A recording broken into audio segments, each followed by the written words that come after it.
என்னடி leg piece சூம்பி போய் சுருங்கி இருக்கு. கோழிக்கு எதுவும் சீக்கு வந்துட்டா? சீக்கு வந்து கோழியை பார்த்து பிரியாணி போட்டியா? ஆமா, காக்கா காலு சூம்பி இருக்காம வேற நல்லா புஷ்ஷுனா இருக்கும். கேக்குற ஒரு கேள்வி. என்ன ஒருத்தர வருஷம் எப்படி சொல்லிட்டா? சீக்கோத கோழியில எவ்வளவு பிரியாணி போட்டு தருவாளா? ஆனா கடையில லெக் பீஸ் தாங்கன்னு கேட்டேன்.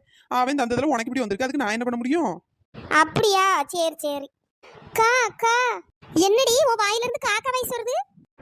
காக்கா பிரியாணி தின்னா வேற காக்கா வயசு வராம வேற யாரு வயசு வரும்? இவ தாத்தா வயசா வரும். அதாண்டி எனக்கும் தெரியல. காக்கா ஏடி ஒழுங்கா தின்னுடி, தொண்டில ஏதோ சிக்கி இருக்கு போல, அதான் காக்கான்னு ஒரு மாதிரி சவுண்ட் வருது போல.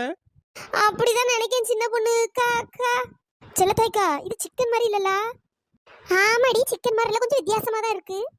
எக்கோ வந்து இழுவ வேற காக்காங்க. எனக்கு அதை கேட்டோடனே ஒருவேளை காக்கா பிரியாணியா இருக்குமோ, எனக்கு அப்படி வேற தோணுது பார்த்துருங்க. அட போடி, அப்படிலாம் இருக்காது. காக்காவை கொண்டு எவ்வளவு பிரியாணி போட்டு கொண்டு வந்து தருவாளா? அதுவும் இல்லாம இவளுக்கு அவன் காக்கா பிடிச்சி தர போறான்.